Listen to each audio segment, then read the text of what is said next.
பெரியவா சரணம். பெரியவா வானொலியின் மாலை நிகழ்ச்சிகள் ஆரம்பமாகின்றன.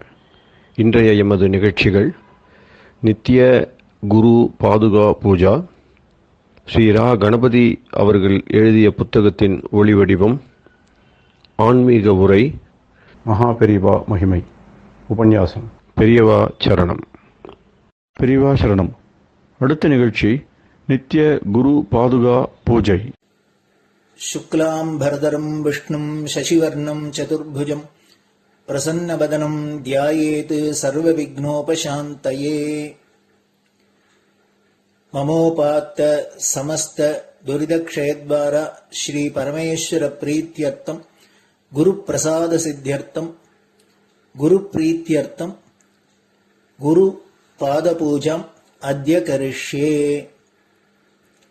गुरुर्ब्रह्मा गुरुर्विष्णुर्गुरुर्देवो महेश्वरः गुरुः साक्षात् परब्रह्म तस्मै श्रीगुरवे नमः। अपार करुणासिन्धुं ज्ञानदं शान्तरूपिणं श्रीचन्द्रशेखरगुरुं प्रणमामि मुदान्वहम्। सदाशिवसमारम्भां शङ्कराचार्यमध्यमाम् अस्मदाचार्यपर्यन्तां वन्दे गुरुपरम्पराम्. எல்லோரும் குருவை பெரிவாளை தியானம் பண்ணிண்டு அர்ச்சனை பண்ணுவோம். அஷ்டோத்திரம். பெரியவா அஷ்டோத்திரம் பல அஷ்டோத்திரங்கள் இருக்கு. அதுல எளிமையா சுலபமா எது இருக்கோ அதை நான் இப்ப சொல்றேன். எல்லோரும் இதை கேட்டுண்டே திருப்பி சொல்ல முடிஞ்சுவா சொல்லி சொல்லி பெரிவாளுக்கு பாதத்துல ஒவ்வொரு புஷ்பத்தை அர்ச்சனை பண்ணலாம். ओम श्री कांची कामकोटि पीठाधीश्वराय नमः. श्रीमत् चंद्रशेखरेन्द्र सरस्वती गुरुभ्यो नमः. संन्यासाश्रम शिखराय नमः. काषाय दंडधारिणे नमः. सर्वपीठापहारिणे नमः.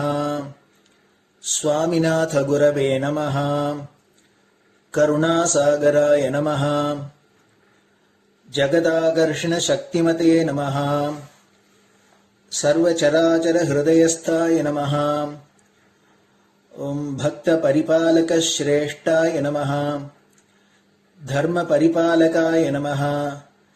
श्री जयेन्द्र सरस्वत्याचार्याय नमः.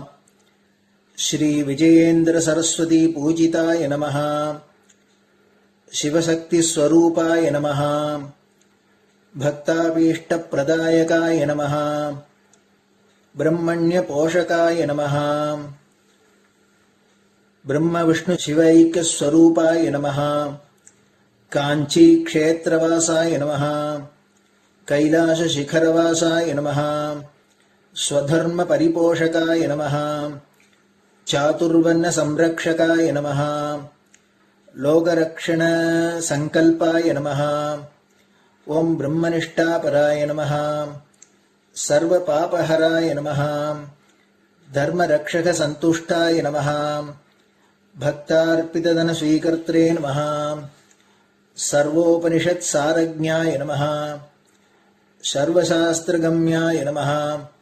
सर्वलोक पितामहाय नमः.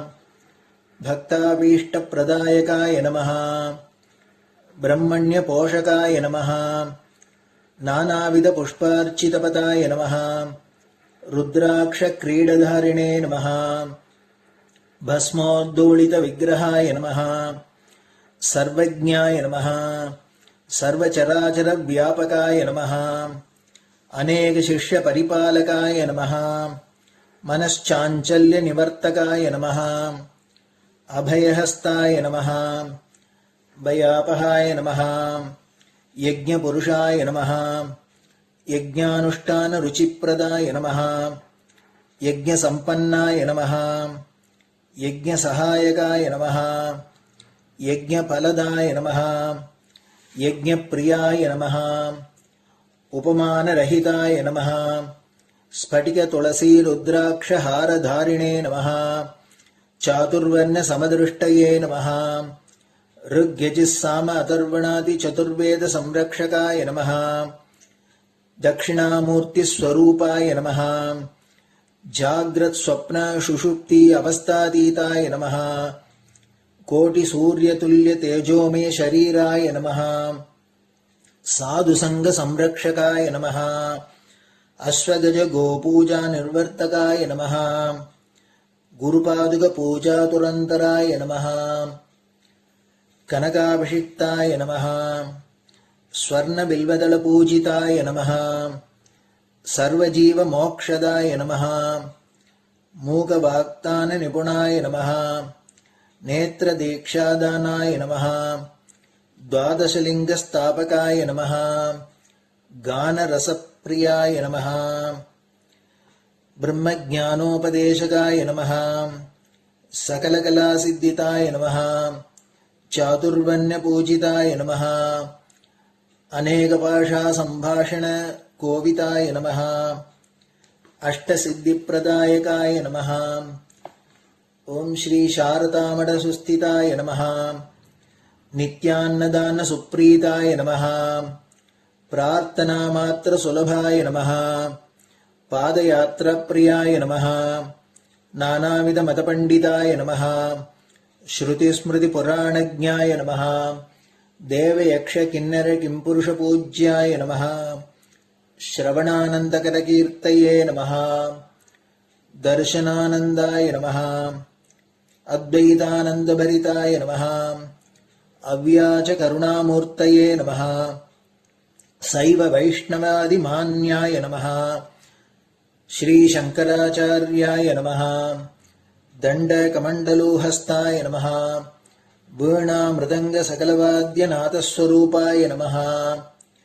रामकथारसिकाय नमः वेदवेदाङ्ग आगमादिसकलकलासतस्प्रवर्तकाय नमः हृदयगुहाशयाय नमः शतरुद्रीयवर्णितस्वरूपाय नमः केदारेश्वरनाथाय नमः अविद्यानाशकाय नमः निष्कामकर्मोपदेशकाय नमः लघुभक्तिमार्गोपदेशकाय नमः लिङ्गस्वरूपाय नमः सालग्रामसूक्ष्मस्वरूपाय नमः कालड्यां शङ्करकीर्तिस्तम्भनिर्माणकर्त्रे नमः जितेन्द्रियाय नमः शरणागतवत्सलाय नमः श्रीशैलशिखरवासाय नमः डमरुकनादविनोदाय नमः वृषभारूढाय नमः दुर्मदनाशकाय नमः आभिचारिकदोषहर्त्रे नमः मिताहाराय नमः मृत्युविमोचकशक्त्याय नमः श्रीचक्रार्चनतत्पराय नमः दासानुग्रहकारकाय नमः अनुराधानक्षत्रजाताय नमः सर्वलोकख्यातशीलाय नमः वेङ्कटेश्वरचरणपद्मषट्पदाय नमः श्री महात्रिपुरसुन्दरी समेत श्री चन्द्रमौलीश्वर पूजाप्रियाय नमः श्रीमच्चन्द्रशेखरेन्द्र सरस्वती सद्गुरु परब्रह्मणे नमः गुरुभ्यो नमः परमगुरुभ्यो नमः परमेष्टिगुरुभ्यो नमः परात्परगुरुभ्यो नमः गुरुपरम्पराभ्यां नमः गुरुपादुकाभ्यां नमो नमः.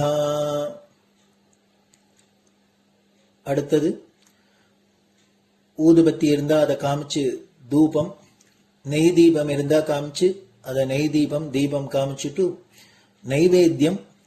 நைவேத்தியம் வெத்தலைப்பாக்கு பழம் இதுலேருந்து ஆரம்பிச்சு அவளுக்கு எது சௌரியமோ அதுபடி நைவேத்தியம் பண்ணலாம். அதுக்கு அடுத்தது கற்பூர ஹாரத்தி பண்ணி எல்லோரும் பிரதட்சிண நமஸ்காரம் பண்ணி பெரியவாள்கிட்ட பிரார்த்தனை பண்ணிண்டு எல்லோரும் க்ஷேமமா இருக்கணும், லோகம் பரம மங்களமா சௌக்கியமா இருக்கணும், எல்லோரும் வியாதி வெக்க இல்லாத ஆயுராரோக்கிய ஐஸ்வர்யத்தோட சாந்தம் அமைதியோட ஞான வைராக்கியத்தோட எல்லோரும் நல்லவர்களாயிருந்து நன்மையை அடையணும்னு பிரார்த்தனை பண்ணி இந்த பூஜையை தினம் செய்யலாம். குரு பிரம்மா குருர் விஷ்ணுர் குருர் தேவோ மகேஸ்வரः குரு சாட்சாத் பரபிரம்ம தஸ்மை ஸ்ரீ குரவே நமஹ. அபார கருணா சிந்தும் ஞானதம் சாந்தரூபிணம் ஸ்ரீ சந்திரசேகர குரும் பிரணமாமி முதான்வகம். சதாசிவசமாரம்பாம் சங்கராச்சாரிய மத்யமாம் அஸ்மதாச்சாரிய பர்யந்தாம் வந்தே குரு பரம்பராம். குரு பாத பூஜை நிறைவடைஞ்சது. பெரியவா சரணம். பெரியவா சரணம். பெரியவா வானொலியில் நேயர்கள் அடுத்து கேட்க இருப்பது ஸ்ரீ ரா கணபதி அவர்கள் எழுதிய புத்தகத்தின் ஒளி வடிவம். அளிப்பவர் ஸ்ரீமதி உமா சங்கர் அவர்கள். தேனினும் இனிய சொல்லான் தீச்சுடர் மேனி கொண்டான் ஊனுயிர்க்குயிரதான ஒன்றினைக் கலந்து நின்றான் ஏனினிக் கவலை நெஞ்சே இன்றுனக் அருள் செய்தான் இஞ்ஞானவான் காமகோட்டி நாதனை நம்புவோமே. ஜெய ஜெய சங்கர, ஹரஹர சங்கர. மகாபெரிவாளின் உபன்யாசங்களை ரா கணபதி அண்ணா தெய்வத்தின் குரல் என்ற பெயரில் 7 பாகங்களாக தொகுத்து அளித்ததின் 6ஆம் பாகத்தின் அடுத்த பகுதி சௌந்தர்ய லகரி. ஒரு ஸ்லேடை ஸ்லோகம், தாசோகத்திலிருந்து சோகத்திற்கு 2ஆம் பகுதி. அதெல்லாம் சரி, ஸ்லேடை என்றேனே, அது என்ன? ரொம்ப இன்ட்ரெஸ்டிங்காக அதைத்தான் இந்த ஸ்லோகத்தில் ஆச்சாரியால் செய்திருக்கிறார். அதை சொல்லாமல் தத்வார்த்தம் சொல்லிக் கொண்டிருக்கிறேன். பவானி துவம் என்ற உடனேயே அவள் பக்தனை தானாக்கி கொண்டு விடும் சாயுஜ்யம் தருகிறாள் என்றார் அல்லவா. பவானித்வம் என்ற அந்த வார்த்தையிலேயே ஸ்லேடை வைத்து பண்ணியிருக்கிறார். இரு பொருளில் ஒரு சொல்லை பிரயோகிப்பதுதானே ஸ்லேடை. அந்தப்படி பக்தன் பவானி துவம் என்பதை ஒரு பொருளில் சொல்லப்போக அதையே அம்பாள் வேறு பொருளில் அவனுக்கு அனுபவ சத்தியமாக ஆக்கி கொடுத்து விடுகிறாள். இவன் சொன்னது பவானி நீ என்ற அர்த்தத்தில்.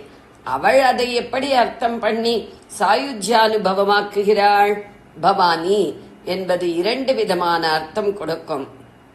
அந்த வார்த்தை பெயர் சொல்லாகவும் வரும், வேறே அர்த்தத்தில் வினை சொல்லாகவும் வரும். அந்த வார்த்தைக்கு தாதுவாக வெர்பல் ரூட்டாக உள்ள பவ என்ற வார்த்தையே இப்படி பெயர் சொல்லோடு ஒரு அர்த்தத்திலும் வினை சொல்லாக இன்னொரு அர்த்தத்திலும் வருவதாகும். அப்புறம் சஃபிக்ஸ் விகுதி சேர்த்துக்கொண்டு பவானி என்று நீளுகிற போதும் இப்படியே அதற்கு 2 அர்த்தம். பவ பெயர் சொல்லாக இருக்கும்போது சிவன் பெயர், அப்போது பவானி என்றால் பவனின் பத்னியான அம்பாள். பவ என்பதே வினை சொல்லாகவும் உள்ள போது இருப்பாயாக என்று அர்த்தம். தீர்க்க சுமங்கலி பவ, தீர்காயுஷ்மான் பவ, ஜெய விஜயி பவ என்றெல்லாம் சொல்கிற போது இந்த அர்த்தம்தான். பவான் பவதி என்று 2 வார்த்தை உண்டு. பவான் என்பதற்கும் வேர் சொல் பவத் தான். பவான் பவதி என்றால் முறையே ஐயா அம்மணி என்று வரிசையாக சொல்கிற அர்த்தம். பவதி என்று தீர்க்கமாக முதல் வேற்றுமையில் வருவதையே சம்போதனமாக விழி வேற்றுமையில் கூப்பிடும்போது பவதி என்று குறிலாக சொல்ல வேண்டும். ஹே பவதி என்றால்தான் இலக்கணப்படி சரி. நடைமுறையில் பவதி என்று மட்டுமே சொல்வதாய் இருக்கிறது. அம்மணி பிச்சை போடு என்பதற்கு பவதி பிக்ஷாம் தேகி என்று சொல்வதாக இருக்கிறது. ஐயாவையும் முதல் வேற்றுமையில் பவான் என்று தீர்க்கமாகவும் விழி வேற்றுமையில் ஹே பவன் என்று குறிலாக்கியும் சொல்ல வேண்டும். நம்முடைய ஸ்லோகத்தில் ஆச்சாரியாள் அம்பாளை வைத்து பவானியில் வார்த்தை விளையாட்டு பண்ணுகிறார் என்றால் அவருடைய சிஷ்யரான தோடகாச்சாரியாரோ அவரையே வைத்து பவ ஏவ பவான் என்று வார்த்தை விளையாட்டு பண்ணியிருக்கிறார். தோடகாஷ்டகத்தில் பவான் என்பது மரியாதையாக தாங்கள் என்று சொல்வது. பவ ஏவ பவான் என்றால் தாங்கள் பவனாகிய பரமேஸ்வரனே தான் என்று அர்த்தம். அந்த சமாச்சாரங்கள் இருக்கட்டும். பவானிக்கு 2 அர்த்தம் என்ன என்பதில் அல்லவா இருந்தோம். வினை சொல்லாயிருக்கும் போது பவ என்றால் இருப்பாயாக, ஆவாயாக என்று அர்த்தம். பவானி என்றால் ஆவேன், ஆவேனாக என்று அர்த்தம். ஆனபடியால் பவானித்வம் என்பதில் பவானியை வினைச்சொல்லாக அர்த்தம் பண்ணிக்கொண்டால் நீயாக ஆவேனாக என்று அர்த்தமாகும். தமிழ், இங்கிலீஷ் முதலிய பாஷைகளில் ஒரு வாக்கியத்தில் ஒவ்வொரு பதமும் இன்ன ஆர்டரில் தான் வரவேண்டும் என்று இருப்பது போல் இல்லாமல் சம்ஸ்கிருதத்தில் முன்பின்னாக பல தினசில் வரலாம். அதனால் பவானி துவம் என்பதையே துவம் பவானி என்று வைத்துக்கொண்டு துவம் நீ, பவானி ஆவேன், நீயாக நான் ஆவேன் என்று அர்த்தம் செய்து கொள்ளணும். அனுகிரகத்தை ஒரே பெருசாக வாரிக் கொடுக்கும் கிருபா மனசு கொண்டாம்பாள் இப்படித்தான் அர்த்தம் எடுத்துக் கொள்கிறாளாம். குழந்தை இப்படி சொல்லிவிட்டானே, நாமாகவே அவன் ஆவதாகச் சொல்கிறானே, அவன் வார்த்தை பொய்க்கப்படாது என்று பரம கிருபை கொண்டு அவனை தானாகவே ஆக்குகிற நிஜ சாயுஜ்ய பதவியை கொடுத்து விடுகிறாளாம். இவன் என்னவோ அவளுடைய குழந்தை என்று உறவு கொண்டாடிக்கொண்டு அவளுடைய வாத்சல்யமான சீராட்டலை எதிர்பார்க்க கூட தனக்கு அருகதை இல்லை என்று நினைத்து ரொம்ப நைஷ்யபாவத்தில் தான் அவளுடைய தாசனாக, அவளுக்கு அடிமைப்பட்ட வேலைக்காரனாக தன்னை வைத்துக்கொண்டு அவள் ஒரு கட்டாட்சம் பண்ணினாலே பெருசு என்று பிரார்த்திக்க நினைக்கிறான். தாசே மை விதா திருஷ்டிம் சகருணாம் இதி ஸ்தோத்தும் வாஞ்சன். வாஸ்தவத்திலேயே அவன் ஒன்றுக்கும் உதவாத பாமரனாகவே இருக்கணும். அதனால்தான் சாது, சூதி, நல்லறிவுள்ளவன் என்று எதுவும் சொல்லாமல் எவன், எவனோ சாதா ஆளாகவும் இருக்கலாம், அப்படிப்பட்டவன் என்று போட்டிருக்கிறார். சாயுஜ்யம் என்ற ஸ்திதி, அப்படி ஒரு வார்த்தை இருப்பது கூட தெரியாதவனாக அவன் இருக்கலாம். ஆனாலும் அவன் நீ ஆகிறேன் என்று அர்த்தம் தரும் வார்த்தைகளை எப்போது சொல்லிவிட்டானோ அப்போது அந்தப்படி பண்ண வேண்டியதுதான் என்று அம்பாள் சாயுஜ்யம் கொடுத்து விடுகிறாள். பகவான் பிரபு, தான் தாசன் என்று மோட்சத்திலும் பிரிந்து இருப்பதே துவைத்தம். இப்படி நினைத்து தாசனாக சொல்லிக் கொள்கிறவனுக்கே அம்பிகை அத்வைதத்தை அள்ளிக் கொடுத்து விடுகிறாள். இப்போது தருவது சகுண அத்வைத்தம். இதை தந்தவள் அப்புறம் நிர்குண அத்வைத்தமும் தராமல் விடமாட்டாள். ஆஞ்சநேய சுவாமி தாசோகம் என்று சொல்லிக் கொண்டிருந்தே சோகம் நிலைக்கு போனவர். போனவிட்டும் ராமதாசனாகவே இருப்பவர் என்பார்கள். தாசோகம், தாசகா அகம் என்றால் நான் தாசம், அடியேன் என்று அர்த்தம். சோகம் சகா அகம் என்றால் அவனே பரமாத்மாவே நான் என்று அர்த்தம். தாசோகம் என்று வருகிறவர்களை எல்லாம் சோகமாக்கிக் கொள்கிறாள் அம்பாள் என்று ஆச்சாரியாள் சொல்கிறார். நான் பிரம்மமாக இருக்கிறேன் என்று ஸ்வய யாச்சகமாகவும் ஸ்வய வாச்சகமாகவும், நீ அதுவாக இருக்கிறாய் என்று குரு வாச்சகமாகவும் உள்ள மகா வாக்கியங்களை சதா ஸ்மரித்து அத்வைத்தமாக வேண்டும் என்று படாத பாடுபடுகிறவர்களுக்கும் கூட அது லேசில் சித்திப்பதில்லை. அப்படி இருக்க கேட்காதவனுக்கும் அதை அம்பாள் கருணையாலேயே கொடுத்து விடுகிறாளாம். சிரித்து அந்த வேத மகா வாக்கியங்களுக்கும் மேலே இப்படி ஆச்சாரியால் கொடுத்திருக்கிற பவானித்வம் என்ற மகா வாக்கியம் பண்ணிவிடுகிறது. பவானித்வம் என்பதற்கு பவானி நீ என்பதோடு நான் நீ ஆகிறேன் என்றும் இரண்டாவது அர்த்தம் இருப்பதில்தான் ஸ்லேடையணி இருக்கிறது. இன்னொரு மூன்றாவது அர்த்தத்திலும் ஸ்லேடை பொருந்துகிறது. துவம் என்பது தனி வார்த்தையாய் இல்லாமல் ஒரு வார்த்தையிலேயே ஒட்டிக்கொண்டு விகுதியாக வரும்போது தன்மை என்று பொருள்படும்.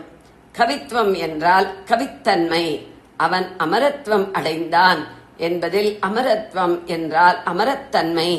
இப்படியே பவானி துவம் என்று இரண்டு வார்த்தையாய் இல்லாமல் பவானித்வம் என்று ஒரே வார்த்தையாக கொண்டால் பவானியான பராசக்தியின் தன்மை என்றாகும். பவானி துவம் என்று ஒருத்தன் கட்டாட்சத்தை பிரார்த்தித்து ஆரம்பிக்கிற போதே அவன் மூன்றாம் வார்த்தையை சொல்வதற்கு கூட அவகாசம் தராமல் அம்பாள் இடைமறித்து, ஆமாம் அப்பா, துவம் பவானி என்று நீ நானாகிற நிலை இருக்கத்தான் இருக்கிறது என்று சொல்லி தன்னுடைய தன்மையான பவானித்துவத்தையே அவனுக்கு தந்து விடுகிறாள். அதனால் நாம் செய்ய வேண்டியது நிஜமான பக்தியோடு அம்பாளின் அடிமையாகி அவளை கட்டாட்சத்திற்காக பிரார்த்திப்பதுதான். யகா என்று அவர் போட்டுவிட்டதால் நிஜ பக்தி கூட இல்லாமல் உதவாக்கரையாக இருந்து கொண்டு பவானி துவம் சொல்லிவிட்டால் சாயுஜ்யம் கிடைத்துவிடும் என்று தப்பர்த்தம் செய்து கொள்ளக்கூடாது. நிஜ பக்தியோடு நிஜமாகவே அடிமை மனப்பான்மையோடு அடங்கி இருந்து நிஜமாகவே அவளுடைய கட்டாட்சத்தை வேண்ட வேண்டும். தன்னுடைய பிரார்த்தனையை ஒருத்தன் முழுக்க சொல்லக்கூட இல்லை, சொல்ல ஆசைதான் பட்டான். ஆசைப்பட்டு 2 வார்த்தை சொல்லி ஆரம்பித்தான். அதற்குள்ளேயே அம்பாள் அவன் முழுக்க சொல்லி இருந்தால் என்ன கேட்டிருப்பானோ அதைவிட ரொம்ப உசந்த அனுகிரகத்தை தந்து விடுகிறாள் என்ற அபிப்பிராயமே ரசமாக இருக்கிறது. பாஞ்சாசமதிகம், ஆசைப்பட்டதற்கு மிக அதிகமாக அம்பாள் பாதமே கொடுத்துவிடும் என்று முன் ஸ்லோகம் ஒன்றில் ஸ்லோகம் 4 சொன்னவர் இங்கே ஸ்தோத்தும் வாஞ்சன் ஒருத்தன் ஆசையை சொல்லி பிரார்த்திக்க ஆசைப்பட்டு முழுக்க சொல்வதற்கு முந்தியே ரொம்ப ரொம்ப வாஞ்சாசமதிகமாக அம்பாள் சாயுஜ்யத்தையே கொடுப்பதாக சொல்வது ரசமாக இருக்கிறது. இது கருணாரசம். இதை வார்த்தை விளையாட்டினால் அனாயாசமாக இழுத்து கொண்டு வந்து விட்டிருப்பது கவிதாரசம். இதை பார்க்கிற போது பாஷா சாஸ்திரம் முதலியவற்றை நன்றாக தெரிந்து கொண்ட ஒருவன் வித்யா கர்வம் அடையாமல் தன்னை அம்பாளுடைய தாசன் என்று சொல்லிக் கொள்ளும் கனிந்த பக்திமானாக இருந்துவிட்டால், ஆச்சாரியாள் அப்படித்தான் இருந்தார், அந்த மாதிரி இருந்துவிட்டால் பாமரர்களை உதாசீனம் பண்ணாமல் அவர்களுடைய சாதாரண பேச்சிலும் கூட பரம தத்துவங்களை கண்டுபிடிப்பான் என்று தெரிகிறது. அந்த பரம தத்துவத்தை அவள் அவருக்கு அனுபவமாகவே கொடுத்து விடுவாள். அவன் சொல்கிற பாமரனுக்கும் கொடுக்கிறான் என்னும் போது அந்த பாமரனுடைய வார்த்தையிலும் பரம தத்துவத்தை பார்க்கிற உத்தம உள்ளம் உள்ளார் அவனுக்கு கொடுக்காமல் இருப்பாளா? குறளில் சொல்லி இருப்பதற்கு எப்பொருள் யார் யார் வாய் கேட்பினும் அப்பொருள் மெய்ப்பொருள் காண்பது அறிவு. 423ஆம் குறள். இங்கே ஒரு புது பாஷ்யமே கிடைத்து விடுகிறது. எப்பொருள் யார் யார் வாய் கேட்பினும் அதில் மெய்ப்பொருளான பரம தத்துவத்தை கண்டுகொண்டால் அதுவே மோட்ச அனுபூதிக்கு வழியாகி விடுகிறது. அறிவு என்று குறள் முடிவது அனுபூதி அறிவு என்றே வைத்துக் கொண்டு விடலாம். வைஷ்ணவ மதத்தில் நிர்குண அத்வைத்தத்தை சொல்லாவிட்டாலும் ஒப்புக்கொள்ளாவிட்டாலும் ஒரு ஜீவன் மோட்சஸ்திதியில் சகுண மகாவிஷ்ணுவாகவே அவருடைய சகல சக்திகளையும் பெற்று விடுவதுண்டு என்று சொல்லும் ஒரு சித்தாந்தம் உண்டு. ஆனாலும் இப்படி சொல்லும் போது ஔஷித்யத்தை முன்னிட்டு உச்சிதமில்லை, ஒழுங்கு தப்பானது என்பதை முன்னிட்டு லக்ஷ்மிபதித்துவத்தை தவிர விஷ்ணுவின் பாக்கி லட்சணங்கள் ஐஸ்வர்யங்கள் பூராவும் அந்த ஜீவனுக்கு வரும் என்று எக்ஸ்பிளைன் கொடுத்து சொல்வார்கள். இப்படியே உமாபதித்துவத்தை தவிர பாக்கி எல்லாவற்றிலும் ஒருவன் மோட்சத்தில் பரமேஸ்வரனாகி விடுவான் என்று சிவாத்வைத்தத்தில் சொல்கிறதுண்டு.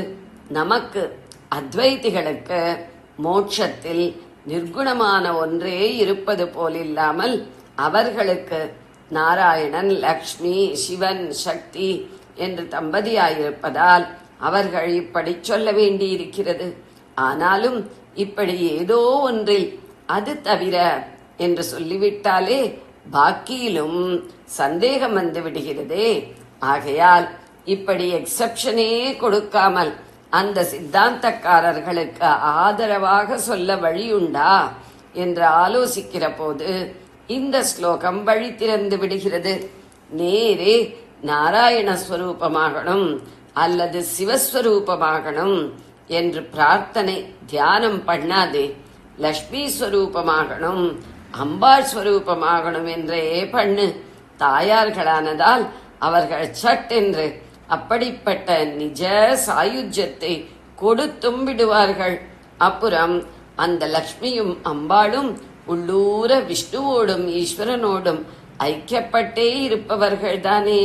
அதனால் தன்னில் கரைந்திருக்கிற ஜீவனை தானும் கரைந்திருக்கிற விஷ்ணு அல்லது சிவஸ்வரூபத்தில் அந்த தாயார் கரைந்து விஷ்ணு சாயுஜ்யத்தையோ சிவசாயுஜ்யத்தையோ உண்டாக்கி விடுவாள்.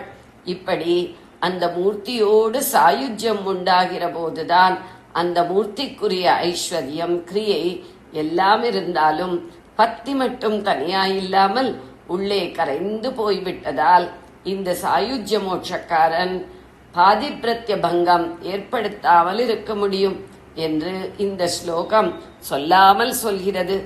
தாயாராகி அப்புறம் தகப்பனாராவதென்பதில் முதலில் வாத்சல்ய ஐக்கியம், அப்புறம் தாயாக ஆனவன் தகப்பனாராகும் போது பக்தி பாவங்களிலேயே உச்சாணியில் வைத்த நாயிகா பாவம், அதுதான் அப்படியே அத்வைத்தத்தில் கொண்டு விட்டு விடுவது என்று அனுபவிகளான பெரியவர்கள் எழுதி வைத்திருக்கிறார்கள். இந்த சமாச்சாரத்தை அப்படியே திருப்பி வைத்து முன் ஸ்லோகம் ஒன்றில் பரமேஸ்வரன் ஒருத்தனுக்குத்தான் அம்பாள் தன்னுடைய பூர்ண சௌந்தர்யத்தை தெரிவிப்பாள் என்பதால் தேவலோகத்து ஸ்திரீகள் மானசிகமாக சிவ சாயுஜ்யத்தை பாவிக்கிறார்கள் என்று சொன்னதை பார்த்தோம். அத்வைத்தம், துவைத்தம், தத்துவம், வேடிக்கை, பக்தி, பாண்டித்யம், தாஸ்யம், மாதுரியம், நாயிகா பாவம் எல்லாவற்றையும் சேர்த்து பிசைந்து ரசப்பிண்டமாக இப்படி ஒரு ஸ்லோகம் ஆச்சாரியால் அனுகிரகித்திருக்கிறார். ஜெய ஜெய சங்கர, ஹர ஹர சங்கர. பெரியவா சரணம். இந்நிகழ்ச்சியின் அடுத்த பகுதி நாளை மாலை இதே நேரத்தில் ஒளிபரப்பாகும். பெரியவா சரணம். பெரியவா சரணம். பெரியவா வானொலியில் நேயர்கள் அடுத்து கேட்க இருப்பது திரு கவிக்கண்ணன் அவர்களின் ஆன்மீக உரை. பெரியவா சரணம். ராம் ராம். ஸ்ரீ குருப்யோ நமஹ. ஜெய ஜெய சங்கர, ஹர ஹர சங்கர. பெரியவா வானொலி நேயர்கள் அனைவருக்கும், மகா பெரியவாவுடைய பக்தர்கள் அனைவருக்கும் அடியேன் கவிக்கண்ணனின் அன்பு கலந்த நல்வாழ்த்துக்கள். ராம் ராம். ஜெய ஜெய சங்கர, ஹர ஹர சங்கர. ஸ்ரீ குருப்யோ நம. குருவருளும் திருவருளும் ஒன்று சேர இன்றைக்கி நம்ம 35வது பகுதிக்குள்ளே நுழைப்போம். நம்ம இப்போ இருக்கிறது மழை சீசனில் இருக்கோம். எங்கே பார்த்தாலும் மழை கொட்டுன்னு கொட்டுறது. மழை அப்படின்னு சொல்லும்போது அந்த காலத்தில் திருஞான சம்பந்தர் கூட மாதம் மும்மாறி பெய்யணும் அப்படின்னு சொல்லி பாடியிருக்கார். நாட்டை ஒழுங்காக ஆளக்கூடிய ராஜாக்காக ஒரு மழை, வேத விற்பனர்களுக்காக ஒரு மழை, நல்லோர்களாகிய குடிமக்களுக்காக ஒரு மழை, அப்படி மழையை கேட்டிருக்கார். அந்த மழையிலேயே அதிவிருஷ்டி, அனாவிருஷ்டி, அகால விருஷ்டின்னு 3 உண்டு. அதிவிருஷ்டி ரொம்ப ஜாஸ்தி பெஞ்சாலும் கஷ்டம், அனாவிருஷ்டி மழையே பெய்யலைன்னாலும் ரொம்ப கஷ்டம், அகால விருஷ்டி பெய்யக்கூடாத நேரத்தில் மழை பெஞ்சாலும் கஷ்டம். அப்போது மழை ரொம்ப வேண்டியது தான். அதே மழை பருவம் தவறி பெய்தாலோ, தேவைக்கு அதிகமாக பெய்தாலோ, பழைய மழையே பெய்யாத இருந்தாலும் கஷ்டம். மழையிலே நம்ம நிறைய பார்த்துருக்கோம். சாதாரண மழை, சில இடத்துல ஐஸ் கட்டியாக மழை பெய்யுறது, இப்படிலாம் பார்த்துருக்கோம். ஒரு ஊரில் ஒரு மாதிரி சீதோஷ்ணத்துக்கு தகுந்த மாதிரி மழைகள்லாம் இருக்கும். தங்க மழை பெஞ்சு யாராவது நம்ம பார்த்துருக்கோமா? இல்லை. ரொம்ப அதிசயம், அற்புதம். இப்படி தங்கமாகவே மழை பெய்யணும் அப்படின்னா அந்த மாதிரி ஒரு மழையை வரவழைக்கிறதுக்குள்ளே ஒரு தபோபலம் இருக்கக்கூடிய மகான்கள் இருக்கணும். இப்போ நம்ம 3 மகான்கள் குருமார்கள், அவர்கள்லாம் அவள் எப்படி கருணையோட திருவருள் புரிந்தார்கள் அப்படிங்கிறத நம்ம இன்றைக்கி பார்க்க போகிறோம். நம்ம ஆதிசங்கர பகவத் பாதாளை பற்றி கேள்விப்பட்டிருக்கோம். அவர் சிவகுருவுக்கும் ஆரியாம்பாளுக்கும் காலடியில் பிறந்தார், நமக்கு தெரியும். அப்பா சீக்கிரமாகவே காலகத்தி அடைஞ்சுட்டார். குழந்தை 5 வயசு குழந்தைக்கு பூணல் போட்டிருக்கா. பகவதி பிக்ஷாந்தேகின்னு வந்து அக்ரஹாட்டில் போய் பிக்ஷா வாங்கிட்டு வந்து அதில் தான் சாப்பிடணும்.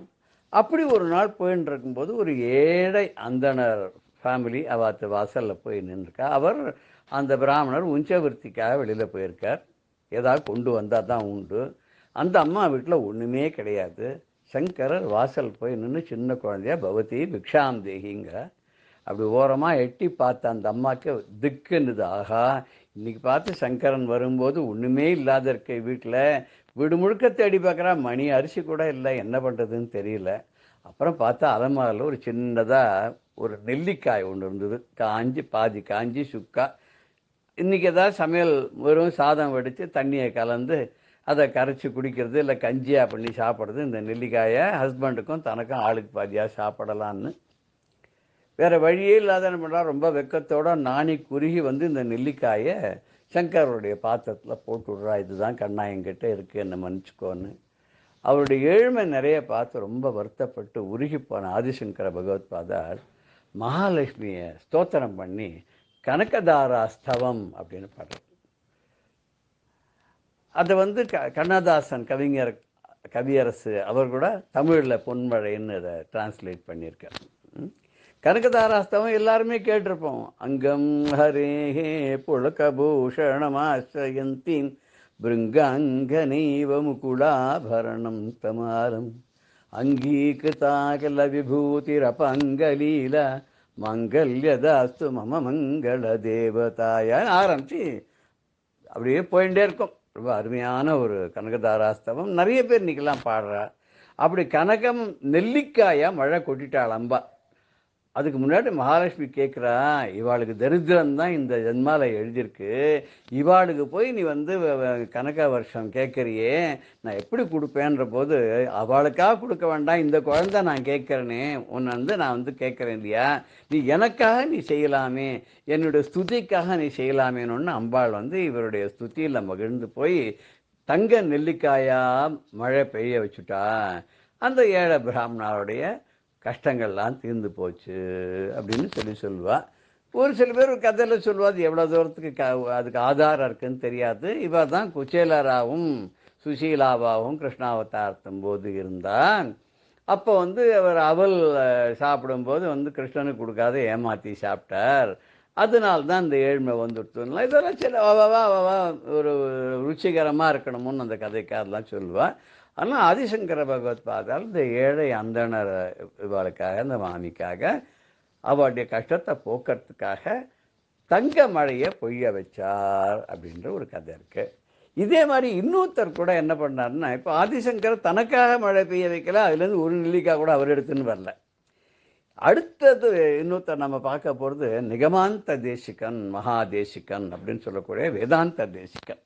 அவர் ஒரு 600-700 வருஷத்துக்கு முன்னாடி இருந்திருப்பார் போல். அவருடைய காலத்தில் என்ன ஒரு அதிசயம் அப்படின்னா, அவர் பணத்தை கையால் தொடமாட்டார், தங்கத்தை ஒரு துச்சமாக மதிக்கக்கூடியவர். அவர் உஞ்சவர்த்தி எடுத்து தான் சாப்பிடுவார். அவர் மாதிரி ஒரு ஒரு பெரிய வைஷ்ணவத்தில் ஒரு சிறந்த மகான், பெரிய பண்டிதர், மகாவித்வான். அவரை வந்து எல்லாரும் ஸ்தோத்திரம் பண்ணக்கூடியவர், அப்பேற்பட்டு மதிக்கக்கூடியவர். அவருடைய கிரந்தங்களில் யாதவாப்யுதயங்கிறது ரொம்ப விசேஷமானது. ஸ்ரீமத் பாகவதத்தில் கிருஷ்ணலீலையை பற்றி அவர் எழுதியிருக்கார். அதுக்கு அப்பைய தீட்சிதர்வாள் வந்து பிற்காலத்தில் வந்தவர், அவர் வந்து வியாக்கியானம் எழுதியிருக்காருன்னு சொல்லுவார். அப்பேற்பட்ட மகான் ஒரு தடவை உஞ்சவர்த்திக்கு போயிட்டு வெளியிலேருந்து வரும்போது ஒரு பிக்ஷை கொண்டு வந்த அரிசியை சம்சாரத்துக்கிட்ட கொடுக்குறாராம். அவர் தட்டில் அதை கொட்டி பார்க்கும்போது நிறைய தோரம்பருப்பு அளவுக்கு நிறைய தங்கத்தில் நிறைய மணியாக இருந்துதான். அவர் கொண்டு போய் அவர்கிட்ட காமிக்கிறார், பாருங்க இவ்வளோ தங்க அது இருக்குன்னு. உடனே அவர் சொன்னாராம், இதெல்லாம் பூச்சி புழு, இதெல்லாம் அந்த மொத்தத்தையும் கொண்டு போய் இந்த அரிசியோட கலந்துருக்கு பார்த்து அது மொத்தத்தையும் கொண்டு போய் வாசலில் கொட்டிடுன்ட்டாராம். அப்படி அவ்வளவு நேர்மையான உத்தமமானவர். அவருக்கு ஒரு சிஷ்யன், அவன் ஒரு நாள் வந்து, ஐயா நான் கல்யாணம் பண்ணிட்டு குர்த்தனம் பண்ணணுன்னு பார்க்குறேன், எனக்கு நீங்கள் ஏதாவது ஹெல்ப் பண்ணால் தேவையில்லைன்னு. இவர்கிட்டயே ஒன்றும் கிடையாது. அப்படி இருக்கும்போது இவர் எங்கேருந்து ஹெல்ப் பண்ணுவார்? உடனே ஸ்ரீஸ்துதின்னு அவர் பண்ணார். இந்த ஸ்ரீஸ்துத்தின்னு பண்ணுறது அவரும் மகாலட்சுமியை பார்த்து தான் பண்ணார். பண்ணினோடனே அவளும் என்ன பண்ணா, தங்க காசாக கொட்டிவிட்டா.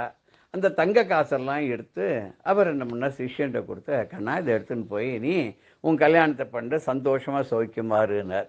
இதுலேயும் நிகமாந்த தேசிகன் அவர்களும் சிஷ்யனுக்காக தங்க மழையை பெய்ய வச்சு அம்பாட்ட இது பண்ணி வேண்டிண்டு பிரார்த்தனை பண்ணிட்டு தங்க காசா மழையாக கொட்ட வச்சு எல்லாத்தையும் எடுத்து சிஷ்யனுக்கு கொடுத்தாரே தவிர அதுலேருந்து கொஞ்சம் எடுத்து தனக்கு வச்சுட்டாருன்னா கிடையாது. அவள்லாம் தான் நிஜமான மகான்கள், நிஜமான குருமார்கள். அவளுடைய அருள், அந்த குரு அருள் தான் வந்து உண்மையான திருவருள். இதுக்கப்புறம் இன்னொருத்தரையும் நம்ம பார்க்க போகிறோம். அவர் யாருன்னா ஒரு மகா பண்டிதர். அந்த மகா பண்டிதர் வந்து கிட்டத்தட்ட வேதாந்த தேசிகர் காலத்தில் தான் இருந்திருக்கார், கர்நாடகாவில் இருந்திருக்கார். அவர் ரொம்ப ஏழ்மையானவர், வசதியே கொஞ்சம் கூட இல்லை.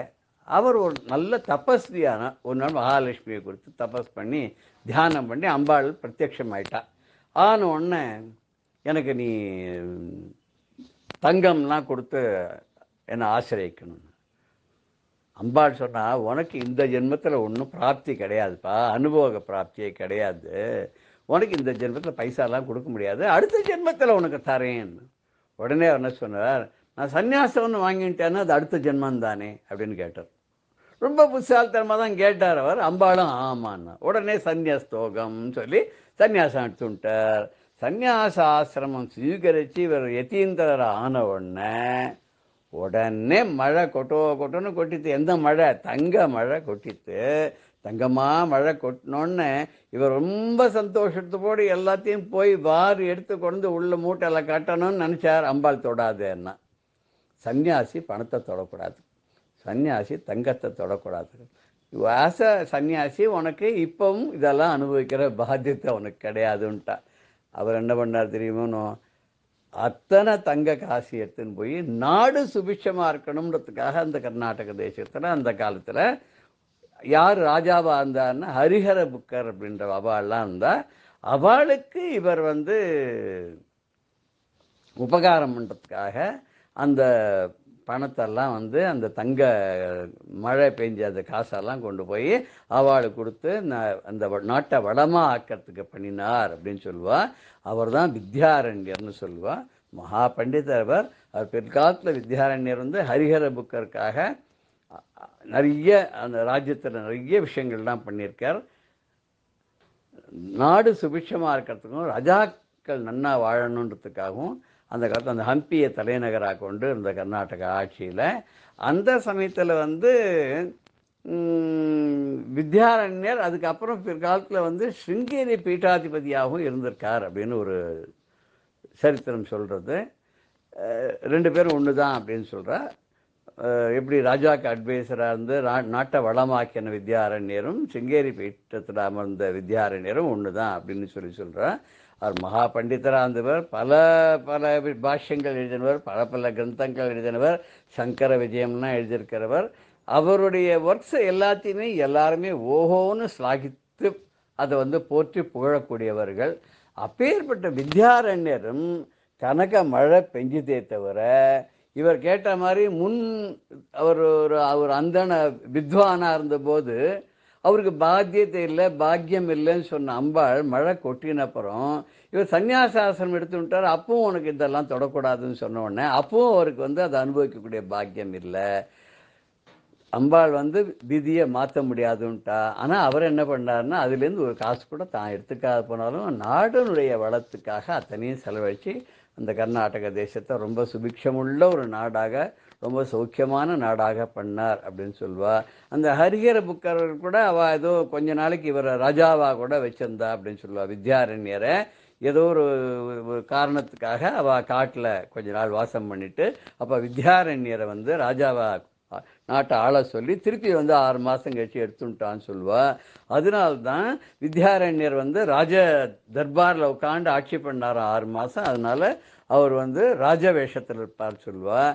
அவர் சிங்கேரி பீட்டாதிபதியாக இருந்ததுனால்தான் இன்றைக்கும் வந்து நவராத்திரியும் போது சிங்கேரி ஆச்சாரியால் மகா சன்னிதானமும் சரி இந்த தர்பாரில் நல்ல அந்த பொன்னாடைகள்லாம் போட்டு தங்க கிரீடம்லாம் வச்சுட்டு மகாராஜா மாதிரி அந்த எல்லாருக்கும் தரிசனம் கொடுப்பான். அது அங்கே மாத்திரம் என்ன வரலாம், ராஜ குருவாக இருந்ததுனால அந்த ராஜா உடைய ஒரு ரிக்வெஸ்ட் பேரில் அவர் கேட்டுன்றதுக்காக அவள் அந்த மாதிரி இருப்பாள். இன்றைக்கும் வந்து அந்த ராஜ தர்பார் வந்து நவராத்திரி போது அவள் தரிசனம் கொடுக்கறது ரொம்ப அழகான காட்சியாக இருக்கும். பார்த்தவாள்லாம் ரொம்ப புண்ணியவான்கள்.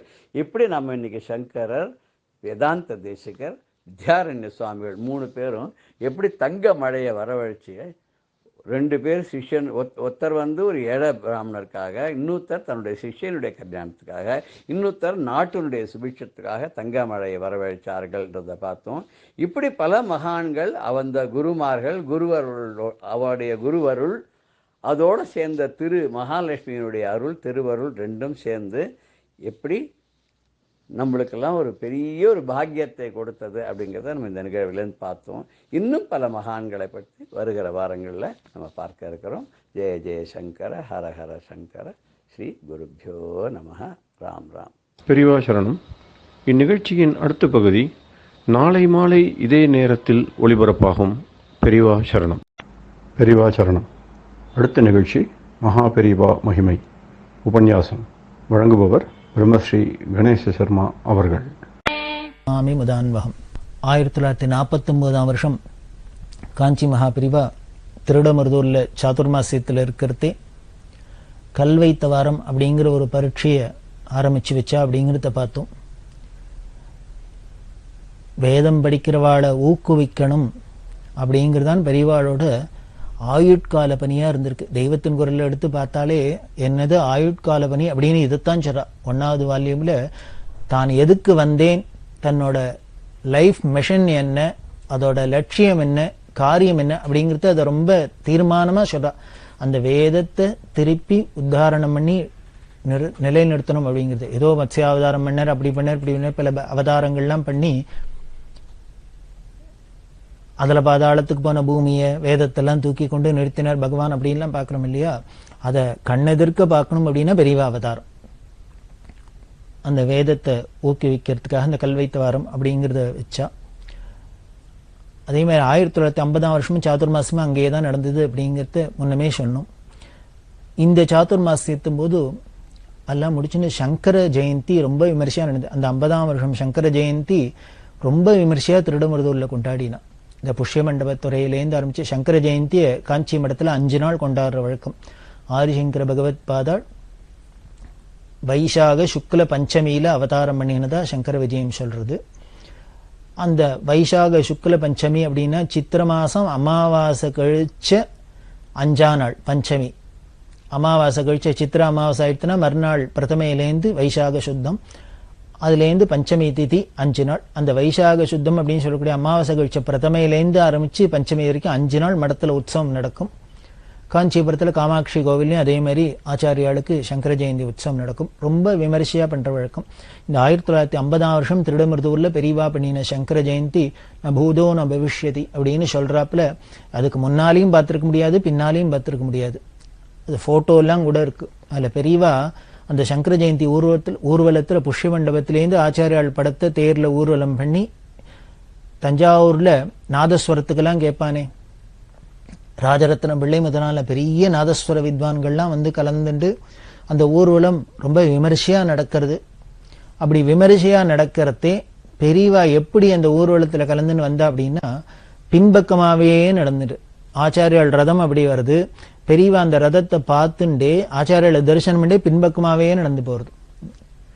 ஏன்னா குருவுக்கு பிருஷ்டபாகத்தை காமிக்கப்படாது, ஒரு மரியாதை குறைவு. ரொம்ப மரியாதை உள்ளவாள் கோவிலே சுவாமி சன்னதிக்கு போனோம்னா சுவாமிக்கு நேர பின்பக்கத்தை காமிச்சின்னு வரப்படாது. அப்படி ஓரமாக தான் பின்பக்கத்தை காமிக்காத வரணும். ரொம்ப ஸ்ரத்த இருக்கவா என்ன பண்ணுவா, பின்பக்கமாகவே நடந்து வருவா இந்த சன்னதி தாண்டுற வரைக்கும்.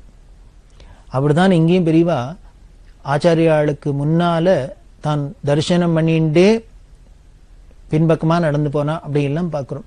அதாவது எப்படி கொண்டாடணும், எப்படி பக்தியை காமிக்கணும், எப்படி இல்லாமல் பக்தி பண்ணணும், எப்படி மரியாதையை காமிக்கணும் அப்படிங்கிறது எல்லாத்தையும் ஒரு குருட்ட தானே கற்றுக்க வேண்டியிருக்கு.